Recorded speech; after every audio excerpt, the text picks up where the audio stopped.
Hey guys, YDCB here, and today we're going to take a look at the final boss of the guild Labyrinth. I believe the boss's name is Tartarus. That could be lost in translation, but I think it's Tartarus. So, just briefly going over the abilities here, I can't read them. They're all in Korean. So he has a lot of abilities, and what I do know, what I remember from the live stream itself, is that the boss does not have a fixed element. He changes elements after he uses all the skills. I think there's 5 skills total, or 6. Correct me if I'm wrong in the comments, but after using all those skills, he changes to the next element. The boss, let's get this, the boss also uses the skills in accordance with rune effects. They will show the runes that the boss is currently having. He rotates as well. So for example, if he has a violent rune set equipped, there's a chance that he could use the skill over and over and over and over. You get what I'm saying. Okay, there is a chance for that to happen, and if it's destroy, he will destroy your HP. If it's will, he has immunity, etc. As you can see, it is also a 5-unit boss, and what I learned from this stream is that this guild co-op wasn't exactly what I thought it would be. I thought it would be each guildie bringing one monster, and you communicate your skill rotation, you know, via emotes or a chat system in the game, and then you decide who uses what at what time. But it's not. Apparently it's a solo thing. Now some people will be happy about this because some people just don't like doing stuff with friends. They're like, oh, I wish there were more solo encounters in the game. And there we go, this is another PvE encounter for a single individual. However, collectively as a guild, you have to find the boss in the labyrinth, and then when you eventually find him, you gotta take him down. I think anyone can take him down, and the final prize for taking out the boss is shared, I believe, throughout the guild. So right here you can see that it's similar to, for example, a giant stage or hide-any stage, hide-any hell, looks like that. There's gonna be trash waves, 2 trash waves I believe, and the boss is at the end of it. We also can tell from this stream, from this demo, okay? I don't know if this is gonna be the live version of it, but from this demo, you should be able to tell that this boss is going to be killable for most of you, for everybody, because this guy's a pleb. Right? This guy's pretty pleb, okay? You can tell by the amount of damage. Even my Perna, with speed, crit damage, HP, crits harder than his Perna with attack buff. So yeah, you get what I'm saying. It's probably not going to be that much of a challenge, even though what we're about to see in a bit, I believe, is going to be displaying that it's actually pretty challenging. Unless they come up with a heroic version of it, like a hard version of it. I think anybody that's watching this, as long as you've got like 5 units, like a Perna and a Bella, or some nuker and a Bella, you should be fine. Now, something to note, like I mentioned earlier, right? The boss is going to be of 5 different elements, or 3 different elements. I don't know. All I know is that he cycles through elements. I haven't seen a light and dark version of this boss yet, because there was just one demo that was done at this offline event in Korea. So you can see the boss starts off, there's 3 parts, there's the head and the 2 arms. You gotta destroy both the arms first. You can see the health bars on the top. And you can see right now, I believe this rune set over here should be destroy? I think so. This is violent, and this says I have no clue. In my mind, all I know is violent. This is the only legit rune set, okay? It's the only. Let me just turn the volume a bit. Maybe I can try to translate what he's talking about. So, standard lineup for him right here. Very safe. He's running double revivers with a Perna that self-revives, a Bella and a Chasun, and they're not Guardian Rune. Let me just put it that way, okay? They're not Guardian Rune. As you can see, the boss, I think, based on the arm, the HP, here's your first hit, okay? It does nothing. It does destroy a bit of Perna's HP, but it doesn't do any damage. I believe the boss is now in fire element. Is it? Because it's red. I'm assuming it's fire. Yeah, all the skills are red, so it should be fire. There's a number of skills that the boss has, but you can tell that the boss HP per arm is about, I would say, 150,000, more or less around there, based on the first 30k crit that I saw. There are some interesting mechanics to this boss fight, okay? For example, the runes at the top left-hand corner, right? And then I believe now it's, it killed Perna. It killed his Spurter. But what I've been saying is that you can see which rune set he's gonna use. They will show when he uses the skill.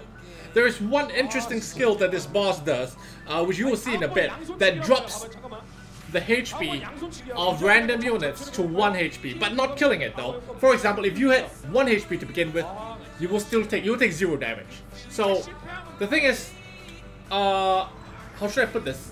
You will never die to it one shot, because unless you can't heal after the next turn.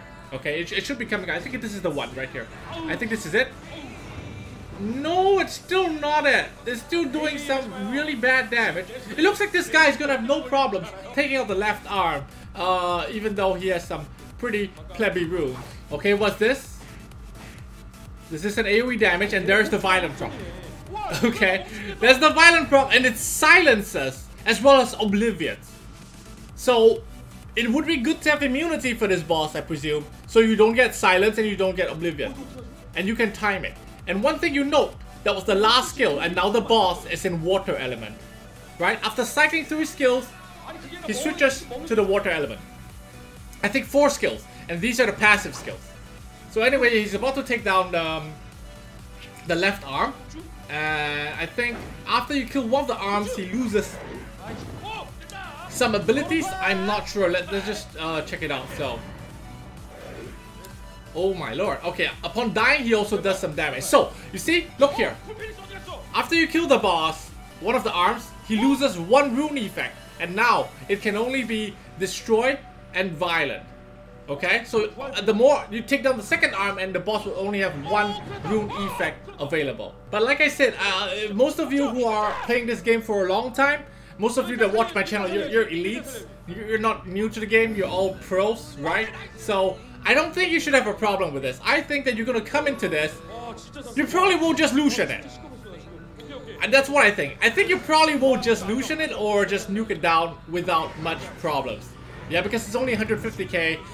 You can even Katarina it, probably would work. I think Katarina plus branding would probably wipe out an arm on turn 1. Use a Jeremiah refresh, Katarina again, and then suddenly you just left with the boss. I think that's probably the approach that most of you are going to take. Like I said, unless they come up with a heroic version of this, where maybe you might have to use continuous damage, or you might have to use some other way of dealing with him, where he has more HP or he hits harder, and you need more debuffs on him.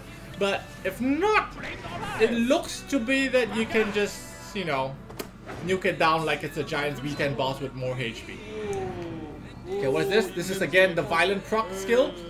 There we go, there's the violent proc. I think the first round, I don't know if it's the violent proc skill or he attacks twice.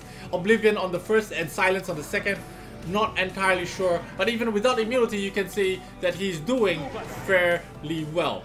Right, and if you take note of the element, it has now changed to the wind element.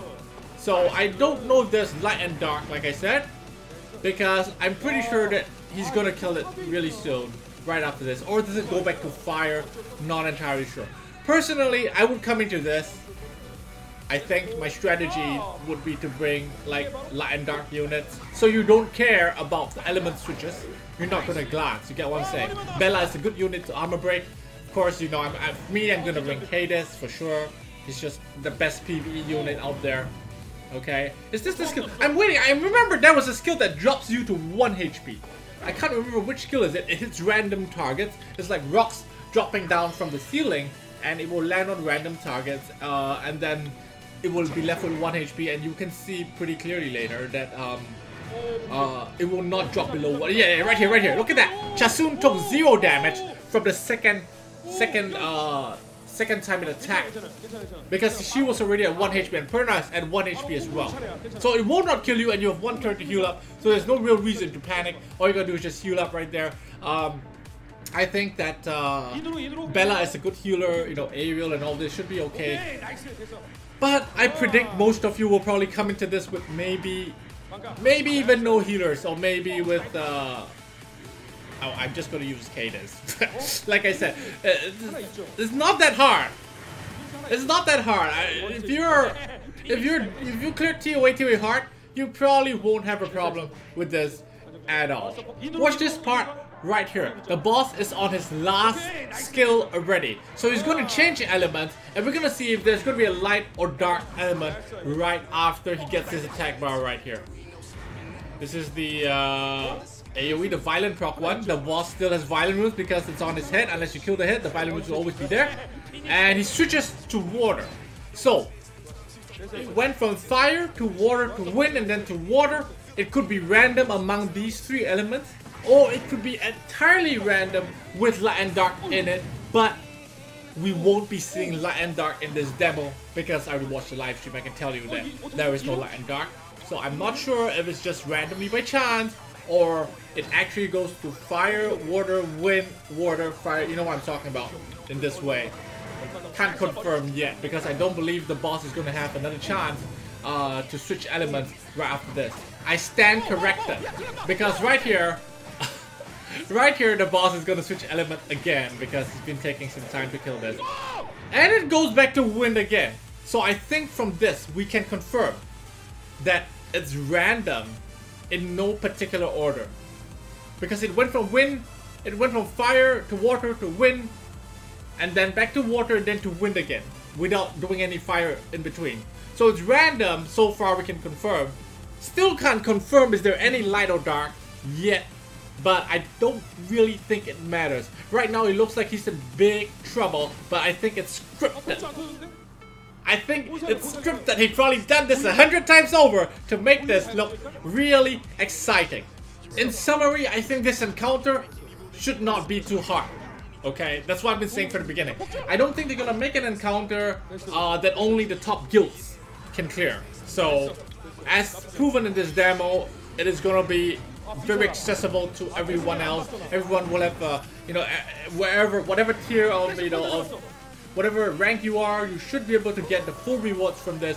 Whether or not you get tier S, because I believe the type of rewards you get is dependent on the amount of time you spend in the labyrinth. So the better guilds will probably one-shot everything, find the boss ASAP and kill it. Of course, this is RNG dependent. You could clear the entire labyrinth and only find the boss at the end of it.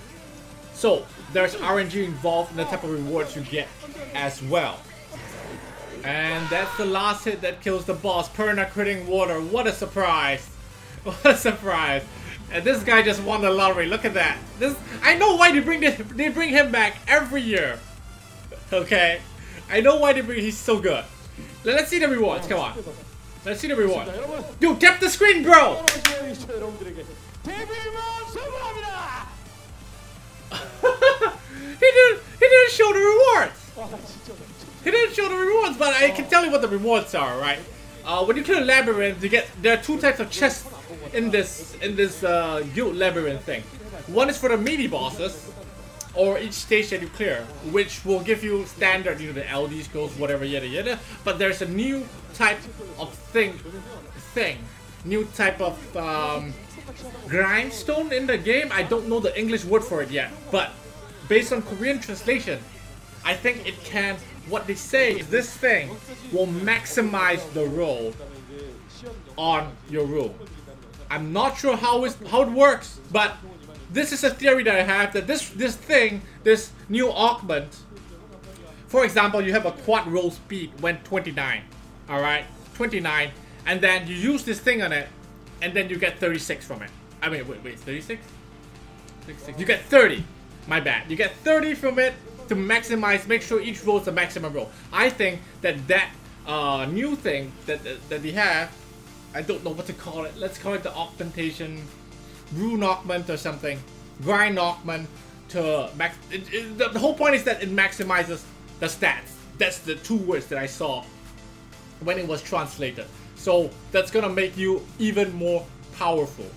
That's something to work for. There's a reason for you to want to do this then. Because if it were to give you the same things like what Youth Siege is doing, right? Giving you Devilmon or, you know, random LD scrolls, etc. You don't really, I mean, you do it, but you're not really super hungry for it. But to have a new stone out there to augment your stats to make you even stronger, that's something that everyone will want to get. So that's it for this Guild Labyrinth video. I do hope that this content gives us at least a few months of fun before they release the next content. You've noticed that Comdos is starting to get their shit together, right? Because of competing games in the market. And this is good. From a gamer point of view, we have no loss, right? The more games out there, the more game companies have to step up their act and, you know, make us happy. And that's good. Alright, that's all I have for today, and I'll see you guys next time. Bye!